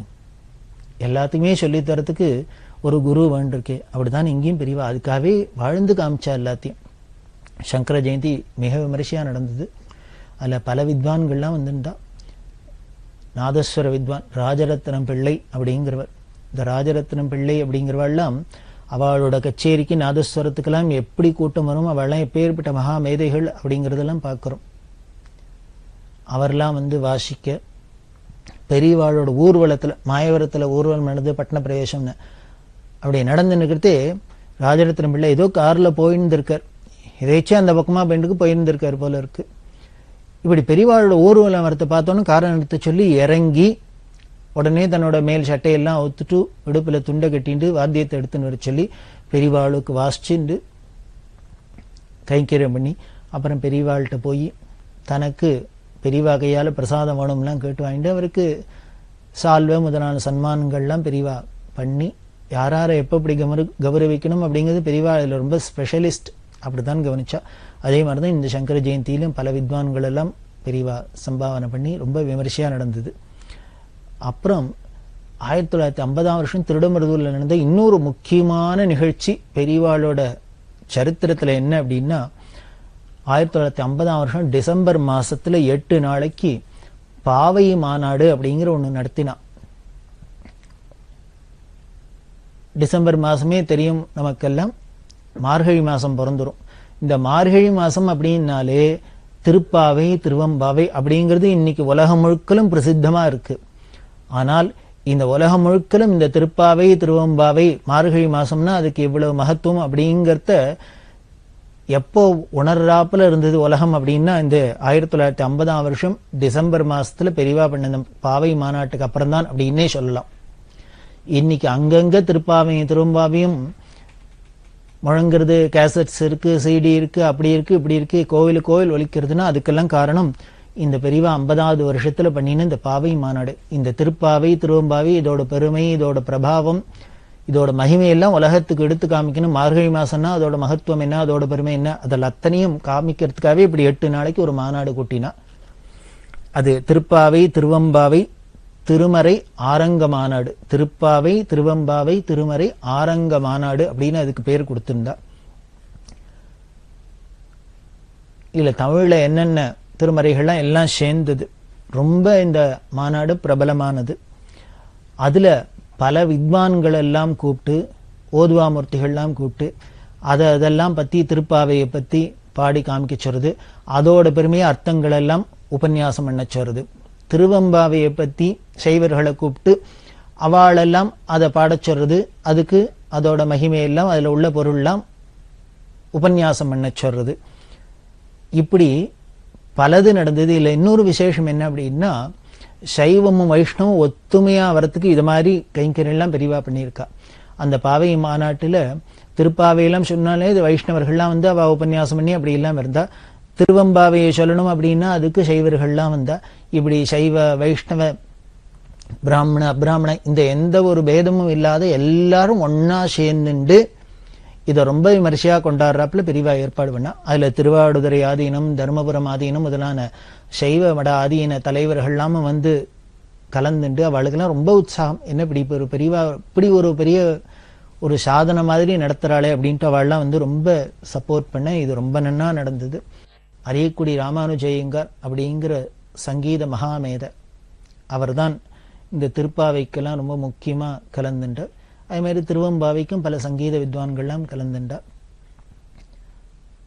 அதுல இன்னொரு விசேஷம் என்னன்னா, மடத்துல உள்ள 2 பேரை விட்டு யானை மேல உட்காத்தி வச்சு வெடிகார்த்தால ஒரு தீபத்தை அரிக்கன் லைட் அப்படின்னு சொல்லுவா, அதை எடுத்துட்டு உஷத் காலத்துல யானை மேல உட்காந்து மகாலிங்க சுவாமி வீதியில திருடமருதூர்ல இவா திருப்பாவை பாடிண்டு போகணும். யானை மேல உட்காத்தி வச்சு அதுக்கு ஒரு, அதாவது ராஜாக்கள்லாம் இப்படி ஒரு கௌரவத்தை பண்ணுவா. எந்த ஒரு உயர்ந்த விஷயமா இருந்தாலும் இந்த கிரந்தமா இருந்தாலும் யானை மேல உட்காத்தி வைக்கிறது அப்படின்னு நாம சோழராஜா சரித்திரத்திலேயே பார்க்கிறோம். பெரிய புராணம் எழுதணும்னு அதை எப்படி சேக்கிழார் பெரிய புராணம் எழுதுறதே இந்த ராஜா எப்படி பண்ணார், யானை மேல அவரை உட்காத்தி வச்சு அந்த புஸ்தகத்தையும் வச்சு தான் சாமரம் போட்டு அதை வீதியில் அழிச்சுன்னு போனார் அப்படின்லாம் பார்க்குறோம். அது மாதிரி தான் இங்கே திருப்பாவையும் திருவம்பாவையும் பாடுறவாளை தூக்கி யானை மேல உட்காத்தி வச்சு வெடிகார்த்தாலே நகர சங்கீர்த்தனமா இந்த திருப்பாவை திருவம்பாவை அப்படி மாநாட்டில் ஊர்வலம்லாம் விட்டார். இப்படி ஒரு அபூர்வமான நிகழ்ச்சிகள், அற்புதமான நிகழ்ச்சிகள்லாம் பெரியவா பண்ணி இந்த திருப்பாவை திருவம்பாவை முதலான தமிழ் மறைகள்லாம் பிரகாசப்படுத்தினா. அதே மாதிரி திருவிழாக்கள்ல துண்டு பிரசுரம், ஒவ்வொரு ஊர்லயும் அங்கங்க இந்த ஊருக்குன்னு சில திருவிழாக்கள்லாம் இருக்கும், தேர் திருவிழா அப்படின்லாம் சொல்றோம். அந்த தேர் திருவிழாக்கள் எல்லாம் துண்டு பிரசுரம் கொடுக்கறது, சின்ன சின்ன ஹேண்ட் புக்ஸ், ஹேண்ட் பில்ஸ் அப்படின்லாம் சொல்லுவோம். இதை மாதிரி கொடுத்து இந்த நல்ல விஷயங்கள்லாம் பிரபலப்படுத்துறது, பிரச்சாரம் பண்றது. இந்த சத் விஷயங்களை பிரச்சாரம் பண்றதுக்கு பெரியவா கையாண்ட யுக்திகள்லாம் பார்த்தா ரொம்ப எளிமையா இருக்கும், ஆனா வெரி பவர்ஃபுல்லா இருக்கும். அப்படி இந்த துண்டு பிரசுர விநியோகத்துல என்ன பண்ணான்னு விநாயகர் அகவல் ஔவையார் பண்ணினது. விநாயகர் அகவல் அப்படிங்கிறது யோக சாஸ்திரத்தெல்லாம் உள்ளுக்குள்ள அடக்கி ரொம்ப ஒரு பெரிய முக்கியமானது. தெய்வத்தின் குரல்ல பெரியவா ரொம்ப முக்கியமா சொல்றா. இந்த விநாயகர் அகவலை முக்கியமா யாரெல்லாம் பாராயணம் பண்ணணும்னா குழந்தைகள்லாம் படிச்சு சொல்லணும், நெட்ரு பண்ணணும். அதே மாதிரி ஸ்திரீகள், ஔவையார் ஒரு ஸ்திரீயா இருந்துன்னு யோக சாஸ்திரத்துல எவ்வளவு பெரிய யோகீஸ்வரையா இருந்திருக்கான்னு தெரியுது. அதனால ஸ்திரீகளுக்கெல்லாம் அதுல ஜாஸ்தி உரிமை உண்டு. ஸ்திரீகள்லாம் படிக்கலாம், தங்கள் குழந்தைகளுக்கெல்லாம் சொல்லலாம். எல்லாரும் புருஷா ஸ்திரீ ஆண் பெண் குழந்தைகள் இந்த வயசு அந்த வயசு இல்லாத எல்லாரும் விநாயகர் அகவலை படிக்கணும் அப்படிங்கிறதுல பெரியவா ரொம்ப தீர்மானம் வந்து அதை பிரச்சாரம் பண்ணினா. அதே மாதிரி திருமுருகாற்றுப்படை அப்படின்னு நக்கீர தேவர் பண்ணினது, முருகனோட பிரபாவத்தை சொல்றது. அதுவும் ரொம்ப உயர்ந்த கிரந்தம். அந்த திருமுருகாற்றுப்படைய எல்லாரும் பாராயணம் பண்ணணும், நெற்று பண்ணணும் அப்படிங்கிறதுக்காக அதை இந்த விநியோகத்துல அதை பண்ணினா. பாகவத சுருக்கம் அப்படின்னு இன்னைக்கு பார்த்தீங்கன்னா உலகம் முழுக்கலும் ஸ்ரீமத் பாகவதம் ஸ்ரீமத் பாகவதம் அப்படின்லாம் ரொம்ப பிரபலமா இருக்கு.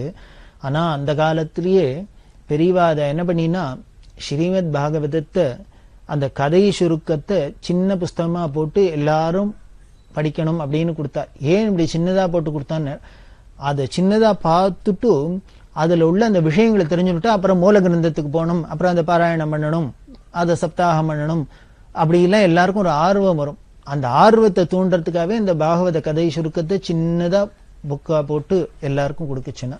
அந்த காலத்துல மாயவனம் சிவராமகிருஷ்ண சஷில் அப்படிங்கிற மகான் பாகவதத்துக்கு அவர் பெரிய அத்தாரிட்டியா இருந்திருக்கார். ஏன் அப்படின்னா ஸ்வார்த்தமா பண்ணியிருந்த, எந்த ஒரு பதிப்பிரயோஜனமும் எதிர்பார்க்காத, எந்த ஒரு லாப நோக்கும் இல்லாத அவர் பாட்டுக்கு ஈஸ்வரார்ப்பணமா இந்த பாகவதத்தை பிரச்சாரம் பண்ணியிருந்தார்.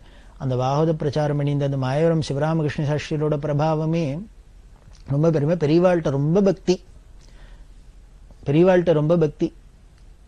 அவர் பெரியவாளோட இந்த கைங்கரியங்களை இது மாதிரிலாம் ஸ்கீம் போட்டு பல கைங்கரியங்கள்லாம் பண்றதே, தன்னோட உபன்யாசத்துல வரதெல்லாம் கலெக்ஷன் ஆறதெல்லாம் பெரியவாளை கொண்டு காணிக்கையா கொடுக்கறது அப்படின்லாம் அவர் வச்சிருந்தார். அப்படி இருந்த அந்த மகானுக்கு ஒரு சமயம் சித்த சுவாதீனம் இல்லாத போயிடுது, எல்லாம் மறந்து போயிடுத்து. பிரம்ம பிடிச்சாப்புல உட்கார்ந்துன்னு இருக்கார், ஒண்ணும் இல்ல, பேசாத உட்கார்ந்துன்னு இருக்க, பிரம்ம பிடிச்சாப்புல சித்த சுவாதீனம் இல்லாத, எல்லாம் பழசெல்லாம் மறந்து போயிடுத்து. அப்படி இருக்கிறதே வருத்தப்பட அவ என்னெல்லாமோ வைத்தியம் பண்ணி பார்த்து ஒன்னுத்துக்கும் சரியா வராது. அப்புறம் பெரியவாள்கிட்ட வந்து அவ குடும்பத்தில் உள்ளவா சொல்ல அவர் அழிச்சுன்னு வர சொல்லி பெரியவா விபூதி பிரசாதம் கொடுக்க, சந்திரமௌலீஸ்வர் விபூதி பிரசாதத்தினால அவருக்கு திருப்பி ஞாபகம் வந்து பெரியவாளை பார்த்தோன்னே பெரியவாசனையில உடனே பெரியவா பாகவத்திலேருந்து ஏதானும் சாஸ்திரியோட ஸ்லோகம் சொல்லணும் அப்படின்னு சொல்ல, எனக்கு எல்லாம் மறந்து போயிடுத்தே நான் என்ன பண்ணுவேன்னு சொல்ல, உடனே பெரியவாளே எடுத்து கொடுத்து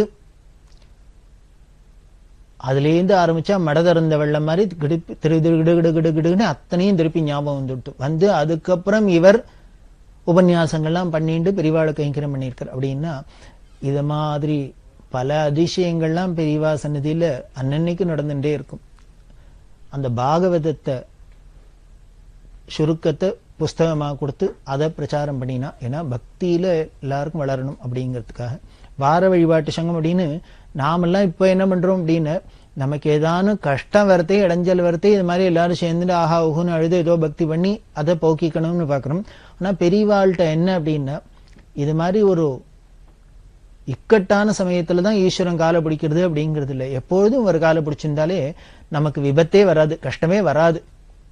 அதனால்தான் வார வழிபாட்டு சங்கம்னு வாரம் இதை பண்ணணும். காரணம், அந்த காலத்துல இந்த வெள்ளையர்கள் ஆதிக்கத்தினால ஞாயிற்றுக்கிழமைன்னு அவ லீவ் விட்டதே அவா சௌரியத்துக்கு தான் விட்டா. அவ அத்தனை பேரும் சர்ச்சுக்கு போகணும் அப்படிங்கிறதுக்காக, கோவிலுக்கு போகணும், இந்த மத வழிபாடு வேணும், அதுக்கு ஒரு நாள் லீவு இருக்கணும் அப்படிங்கிறதுக்காகவே ஞாயிற்றுக்கிழமை லீவுன்னு வச்சா அது நமக்கு அப்படியே தொடர்ந்து வருதுன்னு வச்சுங்கோ. இஸ்லாமியர்களா இருந்தா வெள்ளிக்கிழமை லீவு அப்படின்லாம் வச்சுக்கிறா. சனாதன மதத்துல தான், இந்து மதத்தில் தான் இது மாதிரிலாம் ஒரு குறிப்பிட்ட நாள் அன்னைக்கு மட்டும்தான் இறைவனை வழிபடுறது அப்படிங்கிறதுலாம் இல்லாத நமக்கு ஆயுசு முழுக்கலுமே எல்லா நாளுமே ஈஸ்வரன்ட்ட பக்தி பண்றதுதான். அப்பர் சுவாமி சொல்றாரு, பேசாத நாளெல்லாம் பிறவா நாளே அப்படிங்கிற, உன்னை நினைக்காத, உன்னை பத்தி பேசாத இருந்த நாள் எல்லாம் அன்னைக்கு நான் பிறந்த நாள் இல்லை, இறந்த நாள். அப்படி நமக்கு ஆயுசு முழுக்கலுமே அந்த பக்திங்கிறது ஓர் இந்தத்தினால இதெல்லாம் நமக்கு ஸ்பெஷலா இன்னைக்கு தான் இல்லை. இருந்தாலும் இந்த சம்பிரதாயத்தை ஒட்டி பெரியவா என்னம்னா, ஞாயிற்றுக்கிழமை தான் எல்லாருக்கும் ஒரு லீவுங்கிறதே ஒரு ஸ்டாண்டர்டா உலகம் முழுக்கலும் ஆயிட்டதுனால பானுவாரம் அன்னைக்கு ரொம்ப முக்கியமான நாள் தான். அன்னைக்கு எல்லாரும் இந்த வார வழிபாட்டுல சங்கத்துல சேர்ந்தவா, எல்லாரும் இந்த கிராமத்தில் முழுக்கலும் எல்லா வர்ணத்தார சேர்ந்தவா, ஹரிஜன்கள்லேருந்து அத்தனை பேருமா ஒன்னா சேர்ந்துண்டு அவ சுத்த பத்தமா குளிச்சுட்டு நெத்திக்கெல்லாம் விட்டுண்டு எல்லாம் பண்ணிட்டு அவ ஒரு இடத்துல உட்கார்ந்துண்டு பகவன் நாமாவை ஜபம் பண்றது. ஜபம் பண்ணிட்டு அதுக்கப்புறம் நாம சங்கீர்த்தனத்தை பண்ணிட்டு நகர்வலம் வரணும். கிராம பிரதட்சணம், நகர சங்கீர்த்தனம்னு இப்போ பல பேர் சொல்லி பல விஷயங்கள்லாம் எல்லாருக்கும் நடந்துட்டு இருக்கு, பிரபலமா நடந்துட்டு இருக்கு. அது பெரியவா இப்படி ஆரம்பிச்சதுதான். இந்த வார வழிபாட்டு சங்கம் மூலமா ஞாயிற்றுக்கிழமையில காலங்கார்த்தால எழுந்துன்னு எல்லாரும் ஸ்நானம் பண்ணிட்டு பகவன் நாமாவை பஜனை பண்ணிட்டு நகர சங்கீர்த்தனம் பண்ணணும் அப்படின்னு. எதுக்கு நகர சங்கீர்த்தனம் அப்படின்னா, ஒரு இடத்துல உட்காந்து நம்ம பண்ணினோம்னா எல்லாரும் வந்து கேட்கணும். ஆனா இதே நாம போய் எல்லா இடத்துக்கும் பண்ணினோம்னா அவாவா இருந்த இடத்துல இருந்தே கேட்கலாம். அதான் நமது சம்பிரதாயத்தில், நமது மதத்துல கோவில்ல இந்த உற்சவ விக்கிரகம் அப்படின்னு ஒண்ணு வச்சு திருவிழா உற்சவம் 10 நாள் உற்சவம் அப்படின்லாம் கொடியேறி பண்றதுக்கெல்லாம் காரணமே என்ன அப்படின்னா, யாரெல்லாம் கோவிலுக்குள்ள போய் தரிசனம் பண்ண முடியாத இருக்கோ அதுக்கு பல காரணங்கள் இருக்கலாம். அவளோட சரீரத்துல உபாதைகளுக்கெல்லாம் வயசாக இருக்கலாம், அவளால போய் பார்க்க முடியாத இருக்கலாம், இல்ல அவளை இங்க போகலாம் அங்க போகக்கூடாது, சில அதிகாரிகள் பேதம்லாம் வச்சிருந்ததுனால அப்படி எல்லாராலையும் பார்த்து ஈஸ்வரனை தரிசனம் பண்ணி அனுகிரகம் அடைய முடியாதுங்கிறதுனாலதான் அவாவா இருக்கிற இடத்துக்கு ஈஸ்வரன் வெளியில வந்துடுறாப்புல 10 நாள் உற்சவம் வீதியில போறது அப்படின்லாம் வச்சா. அது மாதிரிதான் இந்த நகர சங்கீர்த்தனம், நாம சங்கீர்த்தனத்தை வெளியில பாடிட்டு போறது அப்படிங்கிறதும் பகவன் நாமா சொல்லிட்டு அவாவா காலம் ஞாயிற்றுக்கிழமைன்னா எல்லாரும் ரெஸ்ட் இருக்குன்னு நல்லா லேட்டா எழுந்திருக்கலாம்னு படுத்துன்னு இருக்கிற சமயமா இருக்கும். அப்படி கூட டயத்தை வேஸ்ட் பண்ணக்கூடாது.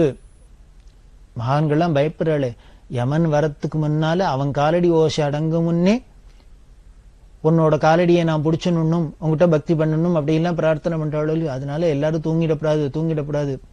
விவேகானந்தர் சொல்றாங்கிறாளே, ஏந்திருங்கோ அவே கவே கரைஸ் அப்படின்லாம் சொல்ற. அப்படின்னா இது உபநிஷத் வாக்கியம் தானே, உபநிஷத்தே அப்படித்தான் சொல்றது. உத்திஷ்ட ஜாகிரத அப்படின்னு தான் சொல்றது. ஏந்திரு முழிச்சுக்கோ அப்படின்னு தான் சொல்றது. அப்படி எல்லாரையும் தூங்காத முழிச்சுக்கிறதுக்குன்னு தானே இவர் விழுப்புரம் விழுமியபுரம்ங்கிற அந்த ஜாகரணபுரியிலேருந்தே அவதாரம் பண்ணிட்டு வந்தா பெரியவா. அதனால எல்லாரையும் அந்த ஞாயிற்றுக்கிழமையிலையும் தூங்கி போடாத இருக்கணும், அவ லைஃபை வீணடிச்சிடாத இருக்கணுங்கிறதுக்காக போல இருக்கு இந்த நகர சங்கீர்த்தனம் அப்படின்னு ஒண்ணு ஆரம்பிச்சு வச்சு வார வழிபாட்டுலாம் வச்சா.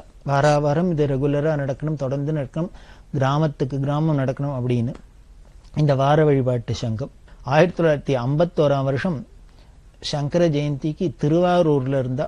திருவாரூருக்கு பக்கத்துல செம்மங்குடிங்கிற இடத்துல சங்கர ஜெயந்தி. அதுல 100 லட்சண வித்வான்களுக்கு தோடா பெரியவா சம்பாவனை பண்ணினா. 100 வித்வான்கள் அப்படின்னா திருமதஸ்தர்களும் திருமதஸ்த சேர்ந்தவாளும், அதாவது ஸ்மார்த்தர்கள், வைஷ்ணவர்கள், மாத்வர்கள் அப்படின்னு சொல்லக்கூடிய 3 மதத்திலையும், இந்த வைதீக மதத்துல பல சம்பிரதாயங்கள் உள்ளத்துல யாரெல்லாம் வித்வான்களா இருக்காளோ, சலக்ஷண வித்வானோ அத்தனை பேருக்கும் கூப்பிட்டு 100 பேரை கூப்பிட்டு அத்தனை பேருக்கும் யாழி முகத்தோட அப்படின்னு பேரு. யாழி முகத்தோட இருக்கும், ரொம்ப கண்ணா இருக்கும், அதுல கல்லெல்லாம் இழைச்சு ரொம்ப விமரிசையா இருக்கும், ரொம்ப பிரமாதமா இருக்கும் வேலைப்பாடோட. அது மாதிரி தோடா 100 பேருக்கு பிரைஸ். அப்படின்னா ஒரு தோடாவே 5-6 பவுன் இருக்கும். அப்படின்னா 100 பேருக்குன்னா எத்தனை பவுன் பார்த்துங்கோ. அத பெரியவாளுக்கு இப்படி ஒரேடியா காசு செலவா 500 பவுன் வேணும், 600 பவுன் வேணும், ஒரு கோபுரத்துக்கே பவுன் வேணும்னா உட்காந்து இடத்துல வருதுன்னா இதுக்கெல்லாம் என்ன பெரிய காரியமா? இப்படி ரொம்ப காஸ்ட்லியான ஒரு விஷயங்கள்லாம் பெரியவாள்கிட்ட ரொம்ப சுலபமா நடக்கும், ரொம்ப எளிமையான விஷயங்களும் பெரியவாள்கிட்ட நடக்கும். ரெண்டுத்தையும் பார்க்கலாம். அந்த 1951ஆம் வருஷம் சங்கர ஜெயந்தியில செம்மங்குடியில 100 வித்வான்களுக்கு, சலக்ஷண வித்வான்களுக்கு பெரியவா இந்த தோடா பரிசு கொடுத்தா. அது ஏன் சங்கர ஜெயந்தின்னர்? அந்த சங்கர ஜெயந்தி, அந்த சங்கர அவதாரம் நடந்ததுனால தானே இந்த வேத மதம் இன்னி வரைக்கும் இருக்கு, சனாதன மதம் இருக்கு, ஷண்மத ஸ்தாபன ஆச்சாரியார்னு எல்லாரும் ஒத்துமையா இருக்கிறதுக்கெல்லாம் காரணமா இருக்கு. அதனால இந்த சங்கர ஜெயந்தியை ரொம்ப விமர்சையா கொண்டாடணும். அது ரொம்ப மகா புண்ணிய தினம் அப்படின்னு பெரியவாளுக்கு இன்னும் ஆசை. வீட்டுக்கு வீடு ராமநவமி, கோகுலாஷ்டமி மாதிரி எல்லாம் எல்லாரும் கோலம் போட்டு மாலை தோரணம் கட்டி ஆச்சாரியாளை வச்சு பூஜை பண்ணி அன்னைக்கு விசேஷமா கொண்டாடி பகவத் பாதாள ஸ்மரிக்கணும் அப்படிங்கிறது பெரியவாளோட ஆசை. அது எல்லாரும் அவசியம் பண்ணணும். பெரியவாளுக்கு நம்ம பிரீத்தியா ஒண்ணு பண்ணணும் அப்படின்னா பெரியவாளுக்கு ஒண்ணு கொடுக்கவே வேண்டாம். பகவத் பாதாளுக்கு ஆதிசங்கரருக்கு நாம ஏதானு ஒண்ணு பண்ணினோம்னா, ஆச்சாரியாளுக்கு இந்த சங்கர ஜெயந்தியை கொண்டாடினோம்னாலே அதுவே பெரியவாளுக்கு பெரிய பெருமை. அப்படி வீட்டுக்கு வீடு நம்ம சங்கர ஜெயந்தியை உற்சாகமா கொண்டாடினாலே பெரியவா அங்க வந்துருவா அந்த குரு பக்தியினால. அப்படி சங்கர ஜெயந்தியினால்தான் உலகத்துல இன்னைக்கு தர்மம் இருக்கு அப்படின்னு சொல்லுவா. பிரதோஷமாமா என்ன சொல்லுவான்னா, இப்படி பகவத் பாதா ஜெயந்தியை கொண்டாடுறது, வீட்டுக்கு வீடு கொண்டாடுறது பெரியவாளுக்கு சந்தோஷமோ முக்கியமோ, அது மாதிரி நமக்கு கண்ணுக்கு தெரிஞ்ச ஆதிசங்கரர் பெரியவா. இந்த சங்கரோட பெருமையே பெரியவாளால தானே தெரியறது. அதனால அவர் ஆதிசங்கரர்னா இவர் இன்னைக்கு வந்த சங்கரர், நம்ம கண்ணெதிர்க்க தெரிய பிரத்யக்ஷ சங்கரர். அந்த பெரியவா ஜெயந்தியும் ரொம்ப முக்கியம். அதுவும் வீட்டுக்கு வீடு கொண்டாடணும், பேட்டைக்கு பேட்டை கொண்டாடணும், தெருக்கு தெரு கொண்டாடணும் அப்படின்லாம் பிரதோஷமாமா ஆசைப்படுவா. அப்படி பெரியவா ஜெயந்தி சங்கர ஜெயந்திலாம் நமக்கு ரொம்ப முக்கியம். இந்த ஜெயந்திக்கெல்லாம் ஜெயந்தி அப்படின்னு சொல்லலாம். அந்த சங்கர ஜெயந்தியில விதத்துல பண்ணா அதுக்கு இந்த சனாதன மதத்துக்கு எல்லாத்துக்குமே மூலம் இந்த வேதமா இருக்கிறதுனால இந்த வேத வித்வான்களுக்கு அப்படி தோடா பரிசா கொடுத்தா. அப்படி இருக்கிற பெரியவா ஜனங்களோட கஷ்டங்கள்லாம் போகணும் அப்படிங்கிறதுக்காக ராமநாம ஜபத்தை பண்ண சொன்னா. ஸ்ரீராம ஜெயம் எழுதுறது அப்படிங்கறதெல்லாம் இன்னைக்கு பாக்குறோம். ஸ்ரீராம ஜெயம் லட்சக்கணக்கா கோடிக்கணக்கா எழுதி அதுக்கு கோவில்லாம் கட்டி அப்படி எல்லாம் ரொம்ப பிரபலமா இருக்கு. அதுக்கெல்லாம் மூல காரணம் வேர் பெரியவா போட்டதுதான். நீங்க எங்க வேணா பாருங்க, எந்த சத்காரியத்துக்கு பாருங்க, இன்னைக்கு உலகத்துல பிரபலமா என்ன நடந்தாலும் சரி அதுக்கு சர்வ நிச்சயமா எங்கேயோ பெரியவா அடியில விதை போட்டிருப்பா. நாம தான் அதை கவனிக்கணும். அப்படி ஸ்ரீராம ஜெயம் எழுதுறது அதை சொன்னா. அதே மாதிரி ராமநாம ஜபம் பண்றதுன்னு எல்லாரும் 108 தடவையானும் பண்ணணும் அப்படின்ட்டு ராமநாம ஜபத்தை பண்ணணும். ஏன்னா தாரக மந்திரம் இல்லையா, இது பெரியவா வெறும் பண்ணுங்கோ அப்படின்னு மட்டும் சொல்லல. அப்படி ராமநாம எழுதினாக்க ஸ்ரீராம ஜெயம் இத்தனை எழுதினா வெள்ளிக்காசு, இத்தனை எழுதினா பவுன் காசு அப்படி எல்லாம் சொல்லி பவுனும் வெள்ளியுமா வாரி அரைச்சு இந்த நாம பிரச்சாரம் பண்ணின ஒருத்தர் உண்டுன்னா அது மகா பெரியவா தான். இப்படி ஜனங்களோட க்ஷேமத்துக்காக, ஒரு சாந்திக்காக, அமைதிக்காக பெரியவா பல விஷயங்கள் சொல்லி இருக்கா. அதுல இன்னும் பலதை நாம தொடர்ந்து பார்க்க போறோம். பெரியவா சரணம். இந்நிகழ்ச்சியின் அடுத்த பகுதி நாளை மாலை இதே நேரத்தில் ஒளிபரப்பாகும். பெரியவா சரணம். பெரியவா சரணம். அடுத்த நிகழ்ச்சி திருவாசக இன்னிசை. வழங்குபவர் ஸ்ரீ சத்குருநாத தேசிகர் அவர்கள். பெரியவா சரணம். திருச்சிற்றம்பலம். திருப்படை எழுச்சி. ஞானவாள் ஏந்தும் ஐயர் நாதப்பறை அறைமின். ஞானவாள் ஏந்தும் ஐயர் நாதப்பறை அறைமின். ஞானவாள் ஏந்தும் ஐயர் நாதப்பறை அறைமின். மானமான் ஏறுமையர் மானமாயேறுமையர் மதிவெண் குடை கவிமில். ஞானவாள் ஏந்துமையர் நாதப்பறை அறைமில். மானமாயேறுமையர் மதிவெண் குடை கவிமில். ஆன நீற்று கவசம்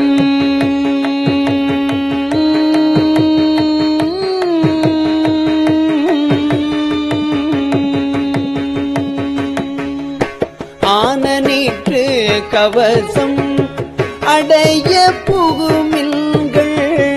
ஆன நீற்று கவசம் அடைய புகுமில்கள்.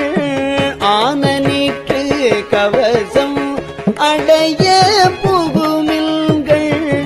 வானவூர் கொள்வோம் நாம். வானவூர் கொள்வோம் நாம் மாயப்படைவாராமே.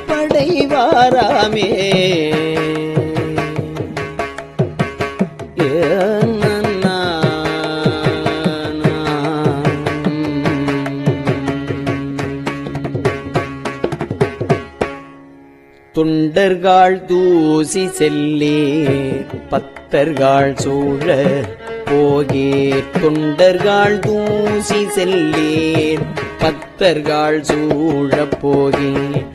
ஒன்றிரள் யோகிகளே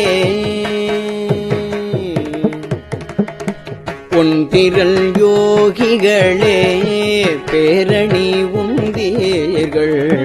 தொண்டர்கள் தூசி செல்லேர் பத்தர்கள் சூழ போகேர். ஒன்றிரள் யோகிகளே பேரணி உந்தீர்கள்.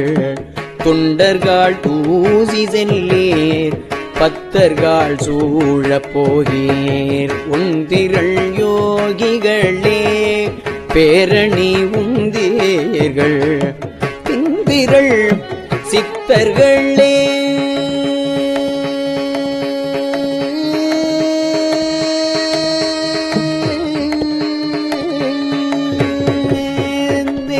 சித்தர்களே கடை கூழை செல்மில்கள். திந்திரள் சித்தர்களே கடை கூழை செல்மில்கள். அண்டர் நாடாழ்வோம் நாம் அண்டர் நாடாழ்வோம் நாம் அல்லல் படைவாராமே.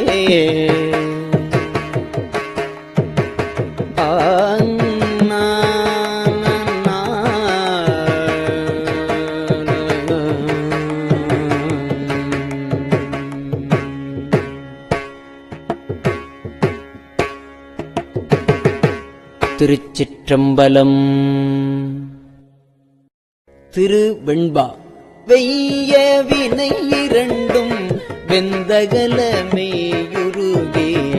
பொய்யும் பொடியாகாது என் செய்கேன் செய்ய திருவார் பெருந்துரையா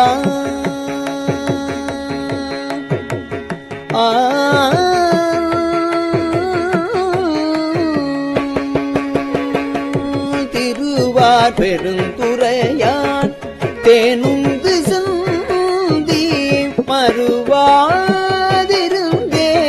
மனத்து மறுவாதிருந்தேன் மனத்து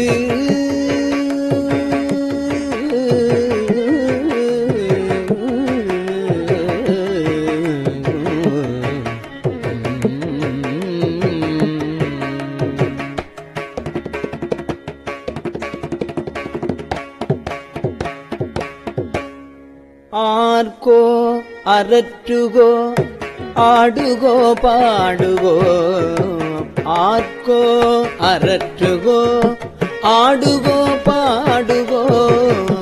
பார்க்கோ பரம்பரனே என் செய்கேன் தீர்ப்பரிய ஆனந்தமால் ஏற்றும் அத்தல்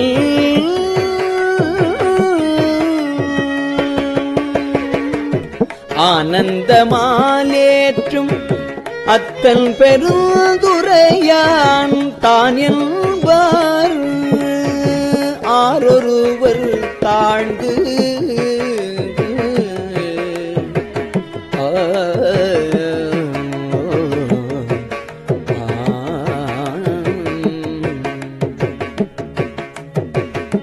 செய்த பிழையறியேன் சேவடியே கை தொழுதே. செய்த பிழையறியேன் சேவடியே கை தொழுதே. உய்யும் வகையின் உயிர்ப்பறியேன் செய்த பிழையறியேன் சேவடியே கை தொழுதே. உய்யும் வகையில் உயர்ப்பிரியேன் உய்யும் வகையில் உயிர்ப்பறியேன். வையத்து இருந்துரையுள் வேல் மடுத்து எல் சிந்தனைக்கே கோத்தான் பெருந்துரையில் மேயபிரான்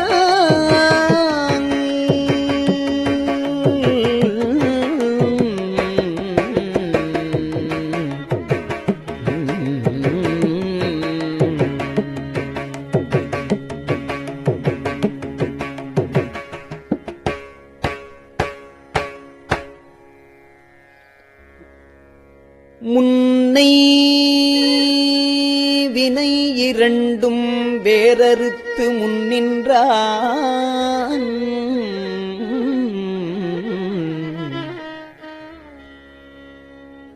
பின்னை பிறப்பறுக்கும் பேராளன்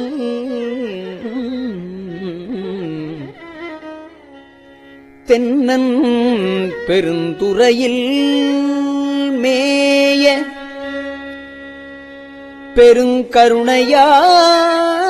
பெருங்கருணையாளன் வரும் துயரம் தீர்க்கும் மருந்து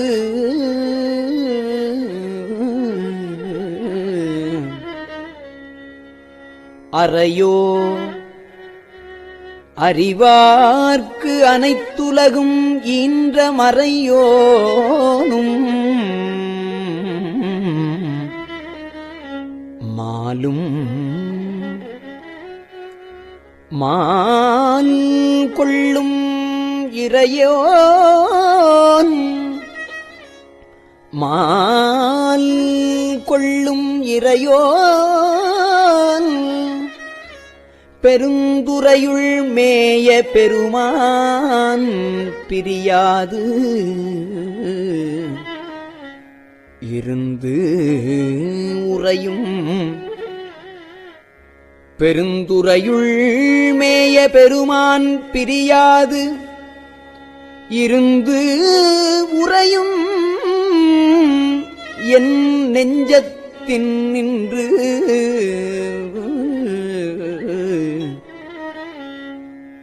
பெருந்துறையுள் மேய பெருமான் பிரியாது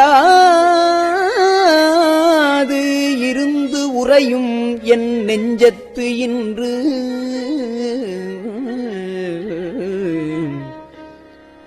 பித்தென்னை ஏற்றும் பிறப்பறுக்கும் பேச்சு அரிதாம்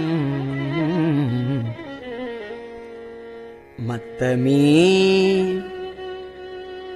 யாக்கும் வந்து என் மனத்தை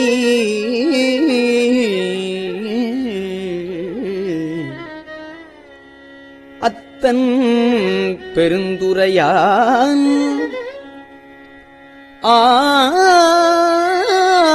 ஆட்கொண்டு பேரருளால் நோக்கும் மருந்து இரவா பேரின்பம் வந்து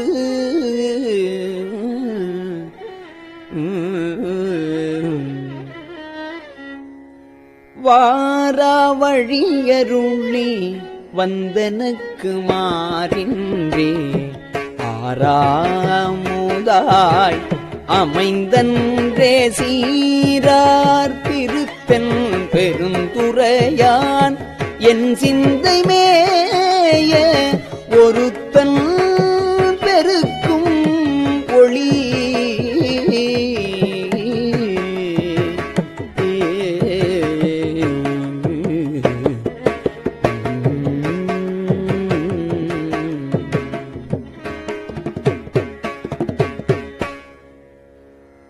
யாவர்க்கும் மேலாம் அளவிலாச் சீருடையான்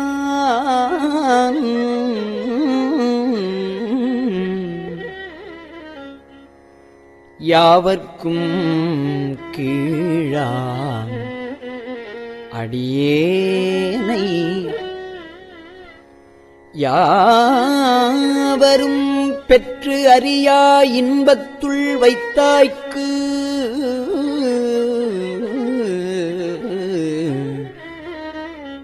யாவரும் பெற்று அறியா இன்பத்துள் வைத்தாய்க்கு என் எம்பெருமான் மற்றறியேன் செய்யும் வகை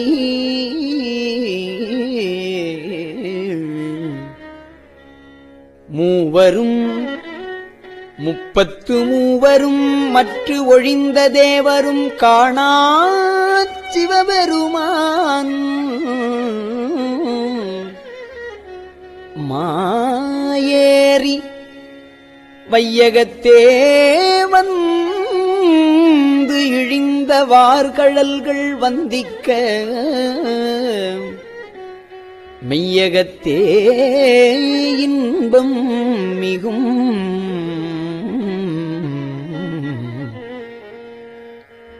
இருந்து என்னை ஆண்டான் இணையடியே சிந்தித்து இருந்து இறந்து கொள் நெஞ்சே எல்லாம் தரும் காண் பெருந்துறையின் மேய பெருங்கருணையாளன் மருந்து உருவாய் என் மனத்தே வந்து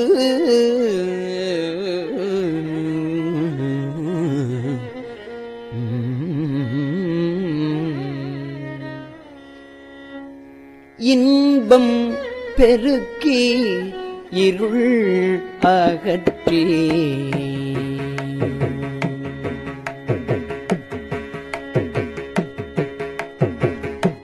இன்பம் பெருக்கி இருள் அகற்றி எஞ்ஞான்றும்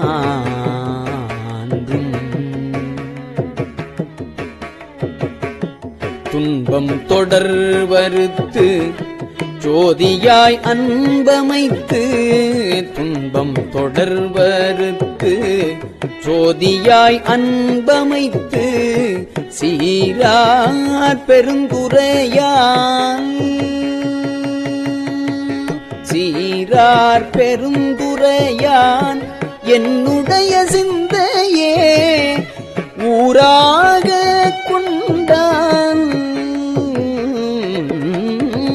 சீரார் பெருந்துரையான் என்னுடைய சிந்தையே ஊராக கொண்டான் உவந்து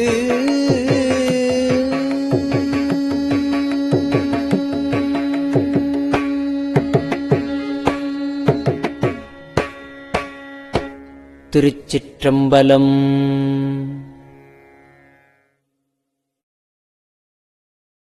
பெரியவா சரணம். இந்நிகழ்ச்சியின் அடுத்த பகுதி நாளை மாலை இதே நேரத்தில் ஒளிபரப்பாகும். பெரியவா சரணம். பெரியவா சரணம். பெரியவா வானொலியின் இன்றைய நிகழ்ச்சிகளின் நிறைவாக திருப்பொன்னூசல் வழங்குபவர் சத்குருநாத தேசிகர் அவர்கள். பெரியவா சரணம். திருச்சிற்றம்பலம். திருப்பொன்னூசல். முன்னீரும் ஆதியும் இல்லான் முனிவர் குழாம்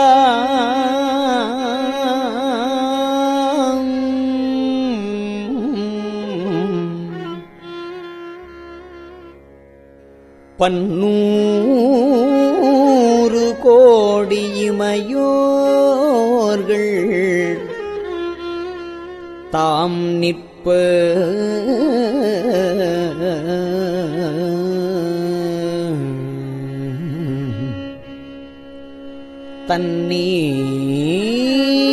தன்னீர் எனக் கருளி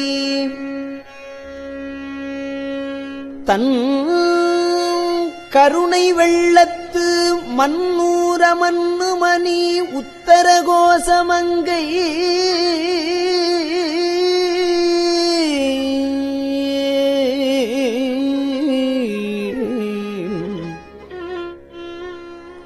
மன்னூர மன்னுமணி உத்தர கோசமங்கை மின்னேறு மாடவியன் மாளிகை பாடி மாளிகை பாடி பொன்னேறு பூமுலையீர் பொன்னூசலாடாமோ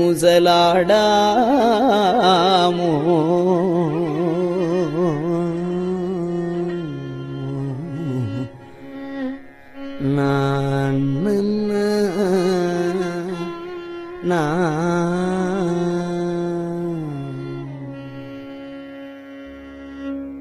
திருச்சிற்றம்பலம். கஞ்சி வள காமாட்சி கண்குழந்தாள் சங்கரரே கஞ்சி வளர காமாட்சி கண்குழந்தாள் சங்கரரே குரு சந்திரசேகரரே உறங்கிடுவீர் காலேலோ உறங்கிடுவீர் காலேலோ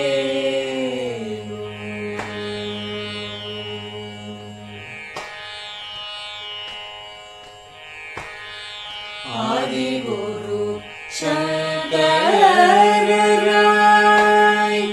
அன்றொரு நாள் வந்தவரே 68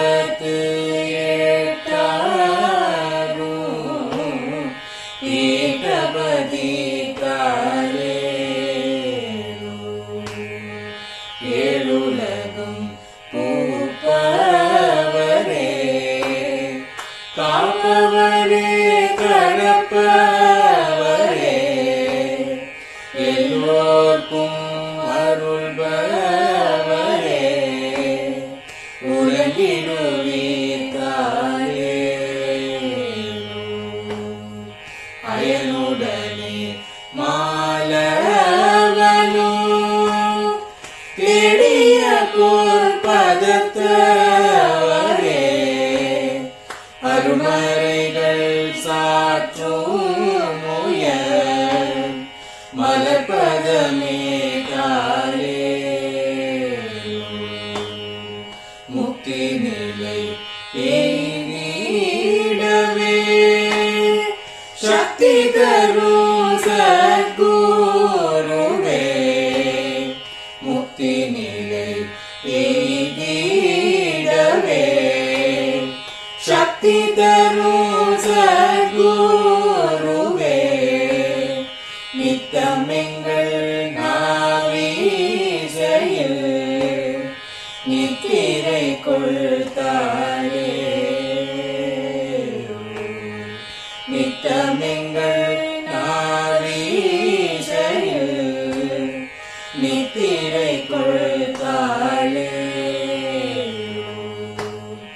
நித்தமெங்கள் நாவீசையில் நித்திரை கொள்தாலே